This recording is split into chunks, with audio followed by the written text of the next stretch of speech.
आज उस महानायक का जब हम स्मृति दिवस मना रहे हैं तो यह कहना अतिशयोक्ति नहीं होगा कि जहां महाराष्ट्र के मुंबई से संसद में प्रवेश किए और प्रवेश के साथ ही सदन ने, भारतीय संसद के इतिहास ने स्वीकार किया कि यदि संसद में जॉर्ज फर्नांडिस है तो विपक्ष वहां संपूर्ण रूप से खड़ा है। आज ऐसे महानायक का स्मृति दिवस है। जो लोग भी गरीबों की लड़ाई लड़ते रहे हैं, अंतिम व्यक्ति की लड़ाई लड़ते रहे हैं, सभी तरह के इज्म से ऊपर उठ करके जॉर्ज फर्नांडिस में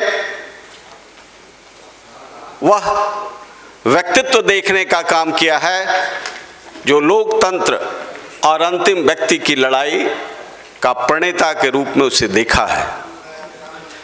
आज ऐसे मौके पर हम यहाँ इस कार्यक्रम का उद्घाटन करने के लिए देश के जाने माने नेता और गांव खेत खलिहान की आवाज, किसानों की आवाज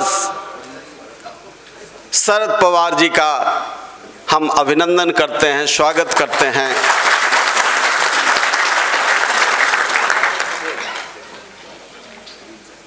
आज जब इस मंच पर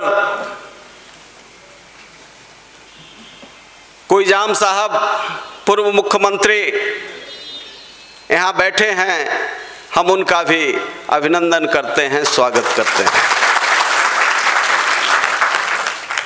श्री संजय पासवान पूर्व मंत्री भारत सरकार आज यहाँ एनडीए के प्रतिनिधि के तौर पर यहाँ उपस्थित हैं, हम इनका अभिनंदन करते हैं। हबीबुल्ला साहब जो एक विराट व्यक्तित्व के सामाजिक जीवन को न्याय के दर्पण में देखने का एक सफल प्रयास किया है, हम उनका भी अभिनंदन करते हैं। चौधरी साहब जिनका जॉर्ज से 2 पीढ़ियों का रिश्ता रहा है, पूर्व सांसद, उनका भी हम अभिनंदन करते हैं। मैडम सुधेंद्र भदौरिया साहब जो आज़ादी के आपातकाल के सीमा मुस्तफा प्रवर्तक के रूप में, स्तंभ के रूप में रहे हैं, हम उनका भी स्वागत करते हैं, अभिनंदन करते हैं। सीमा मुस्तफा जी का भी हम अभिनंदन करते हैं, स्वागत करते हैं। एक प्रखर समाजवादी हम कहीं देखे हैं, यहाँ पर मंच पर नहीं देख रहे हैं, उनसे कहीं भी बैठे हों, हमारे बड़े भाई हैं रघु ठाकुर जी कहीं बैठे हैं तो उनसे अनुरोध है कि वे भी मंच पर आएं। श्री रघु ठाकुर जी।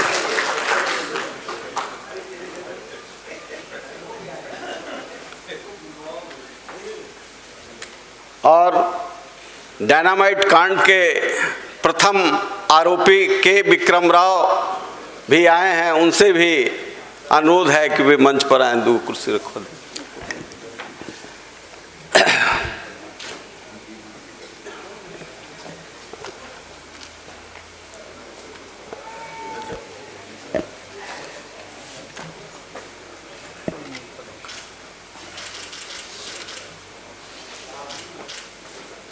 और आज सदन में जो लोग बैठे हैं, बहुत लोगों को मैं जानता हूँ, कुछ अभिभावक हैं, जॉर्ज मैथ्यू साहब हैं, हुमायूं अंसारी जी हैं, विज्ञान स्वरूप सिंह जी हैं, अशोक पांडा जी हैं, विजय बहादुर जी हैं, डॉक्टर अजय सिंह अलमस्त जो मंजय बाबू के लड़के हैं और मंजय बाबू जॉर्ज फर्नांडिस के बहुत करीबी लोगों में से एक रहे हैं, अशोक शर्मा जी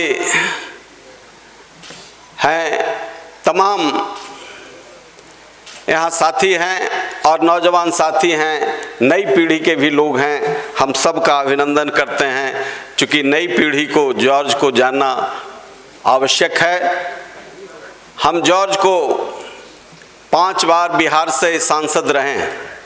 ऐसे समाजवादियों का बड़ा केंद्र रहा है बिहार। मधुलमेय से लेकर आचार्य कृपलानी से लेकर जॉर्ज फर्नांडिस तक लोकतंत्र का वैशाली वह भूमि रही है जहां राजतंत्र में भी लोकतंत्र मजबूती से अपनी प्रखर चेतना को उद्घोषित करता रहा है। उस धरती से मैं पूरे देश के लोग आए हैं, चेन्नई के भी साथी आए हैं, तेलंगाना के भी हैं, कर्नाटक के भी हैं, गुजरात के भी हैं। हम ये नहीं कहते कि जॉर्ज फर्नांडिस बिहार के थे, लेकिन इस बात का फक्र जरूर है कि जॉर्ज फर्नांडिस उस भूमि से आते हैं। बिहार से 5 बार नेतृत्व करने के वजह से महाभारत के कर्ण का याद आता है, जिस संकट से कर्ण ने भारतीय मानवता का इतिहास, भारतीय मानवता की उस प्रखर चेतना को रामधारी सिंह दिनकर ने स्थापित किया रश्मि रथी में। उस कर्ण का छवि लेकर के जॉर्ज फर्नांडिस इस दुनिया को दिशा देने का काम किया है। यदि हम कर्ण को देखते हैं तो मित्रता का वैसा कोई दूसरा उदाहरण नहीं मिलता है। यदि कर्ण को देखते हैं तो अनटचेबिलिटी का उससे कोई दूसरा मानवीय सभ्यता और मानवीय इतिहास में कोई दूसरा उदाहरण नहीं मिलता है। और इतने संकटों के बाद जॉर्ज फर्नांडिस घर से तिरस्कृत होते हैं, मुंबई के प्लेटफॉर्म पर सोते हैं कागज बिछा करके, और इन सारे थपेड़ों के सहने के बाद कर्ण की तरह अपने भुजदंड से, अपने संकल्प से, अपने इतिहास से उस प्रखर चेतना के महानायक बनते हैं जिसे आज पूरी दुनिया याद करती है। कुछ लोग भूल जाते हैं तो मैं उस पर मुझे कोई एतराज नहीं है, लेकिन जॉर्ज फर्नांडिस एक ऐसी हस्ती हैं कि विश्व मानवता को याद करना हो तो महाभारत के कर्ण में देखें, और आज़ादी के इस तिलिस्म में एक गरीबों की लड़ाई लड़ने वाला, दुनिया में लोकतंत्र की लड़ाई लड़ने वाला कोई महानायक रहा है तो उसको जॉर्ज फर्नांडिस के रूप में हम चिन्हित कर सकते हैं। इसलिए यह मेरी अपनी समझ है कि दुनिया का सबसे बड़ा तस्वीर अंग प्रदेश के उस महानायक का भागलपुर में लगना चाहिए, और वहीं जॉर्ज फर्नांडिस का दूसरा तस्वीर लगना चाहिए जो 2 संस्कृतियों का एक महानायक।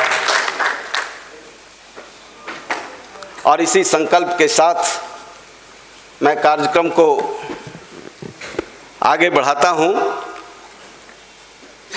कि कुछ लोग, कुछ साथी प्रसन्न भी हैं। अभी पद्म विभूषण से सम्मानित किया गया है जॉर्ज फर्नांडिस को। मैं स्वागत करता हूं, लेकिन पद्म विभूषण से वो बहुत ऊपर की चीज़ है। कोई भूषण लेना उनके जीवन का मकसद नहीं था, कोई भूषण के वो, कोई आभूषण के वो अभिलाषी नहीं थे, लेकिन एक परंपरा है, उनको दिया गया है। अब सरकार का अपना तरीका होता है चिन्हित करने का, उसमें अदनान सामी जी को भी मिला है। अब पता नहीं उनका क्या कंट्रीब्यूशन है। ऐसे मैं जानता हूं कि उनकी 3 शादियां हैं। हाँ, उस विषय पर जाना ठीक नहीं है, अपना अपना तरीका है। तो वजन कम किए हैं, एक वो भी उनका कंट्रीब्यूशन है। 180 किलो से शायद 60 किलो की 70 किलो हो गए हैं, ये सब भी होगा। तो आज के इस मौके पर मैं इतना ही कहूँगा कि उन्हें भारत रत्न मिलना चाहिए था, और नहीं तो कोई रत्न नहीं, वो तो गरीबों के रत्न थे। 77 से लेकर के अंतिम सांस तक मैंने जिया है। पटना में रहते थे तो जॉर्ज फर्नांडिस मेरे ही के यहाँ रहते थे और मेरे घर पर रहते थे। मैंने उनको देखा है, अपना कुर्ता पैजामा अपने खींचते थे। मैं बहुत कभी कोशिश करता था कि मैं भी खींच दूं। आज तबीयत आपकी खराब है, वो कहते थे मैं अपनी आदत नहीं बिगाड़ूंगा, मैं खुद खींचूंगा। तो कथनी और करनी में कोई फर्क नहीं था, लेकिन कुछ लोग उनको कुछ कुछ चीज में फंसाने की भी कोशिश किए। आज उस महानायक को जब हम याद करते हैं तो आज जॉर्ज फर्नांडिस होते तो इस देश का परिदृश्य क्या होता। हम इतना ही कह करके ये कहेंगे कि अपनी राय लोग रखेंगे। जॉर्ज फर्नांडिस आज के इस मैं जॉर्ज का सिपाही के रूप में, एक कार्यकर्ता के रूप में रहा हूँ। 77 में वो जेल में थे, अजय अलमस्त हैं और मैं, सुषमा जी और लैला फर्नांडिस वहाँ चुनाव उनका देख रही थी, और हम लोग विद्यार्थी थे, सेकंड ईयर के विद्यार्थी थे। डिब्बा का छेदा करके कुछ चंदा वसूल करते थे और 20 लड़के घूम घूम करके उनका प्रचार करते थे। वो बेड़ी वाला जो यहाँ तस्वीर है, उनका पूरा तस्वीर लेकर के हम लोग घूमते थे। अजय अलमस्त जी सामने बैठे हैं, हम दोनों विद्यार्थी ही थे और ये CPI-ML से जुड़े हुए थे मंजे बाबू के लड़के। लेकिन जब जयप्रकाश जी का मुसहरी में आत्मसमर्पण हुआ था तो इन्होंने भी रास्ता बदला और मुख्य धारा में आए। तो जॉर्ज हम लोगों को धीरे धीरे गांधी का पाठ पढ़ाए, लोहिया का पाठ पढ़ाए और धीरे धीरे हम लोग इधर आए। एक बड़ा परिवर्तन हुआ, लेकिन आज जॉर्ज नहीं है, देश संकट में है। मूल्यों का संकट है, विचारों का संकट है, राजनीति का संकट है, मानवीय मूल्यों का संकट है, लोकतंत्र संकट में है, संस्थाएं संकट में हैं, प्राथमिक विद्यालय से लेकर विश्वविद्यालय तक आचार्य संकट में हैं। तो जब सब संकट में हो, कलम संकट में हो, तो विचार के इस संकट में जॉर्ज होते तो क्या होता।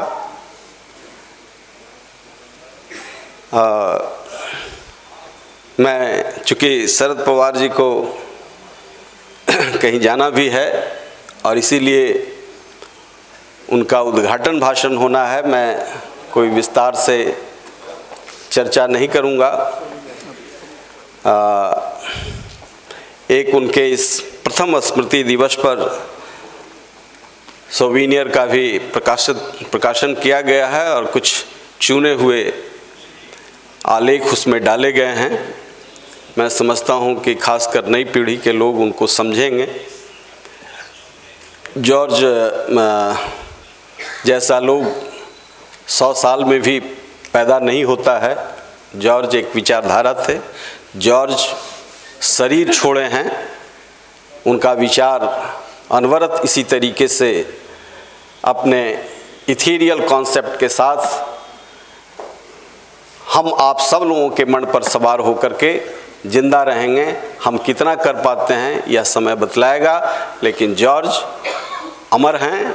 उनके अमरत्व और उनके संघर्ष की कहानी नई पीढ़ी में जाए, इसके लिए प्रतिवर्ष सोवेनियर का भी प्रकाशन या फाउंडेशन करेगा। यह प्रथम सोवेनियर है जिसका विमोचन एक जन नेता शरद पवार जी करेंगे।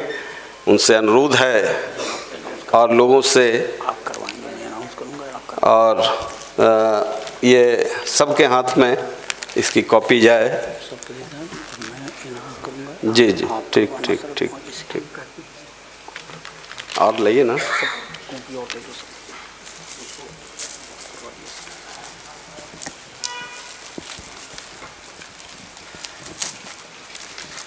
साथियों, कार्यक्रम अरुण जी कि अगले हिस्से में जॉर्ज फर्नांडिस पे जो किताबें लिखी गई हैं उन किताबों का अनावरण हमारे आज के राजनीतिक पुरोधा माननीय शरद पवार जी करेंगे। राजनीति के धुरंधर खिलाड़ी, हर व्यक्ति के हाथों में किताब सोनियर होगा। तो माननीय शरद पवार जी के द्वारा जॉर्ज फर्नांडिस के किताब का विमोचन किया गया और उनका अनावरण किया गया। ये आपके सामने है, किताब हाथ में है। किताब सबके हाथ, शरद पवार जी ने उसका विमोचन किया है, शरद पवार जी ने उसका अनावरण किया है, क्या हाथ में है आप देखिए।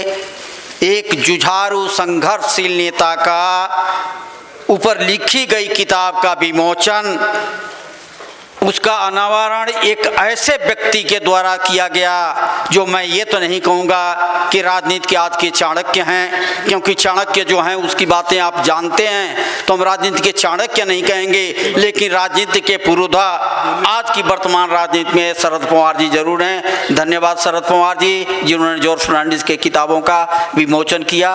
अरुण कुमार जी।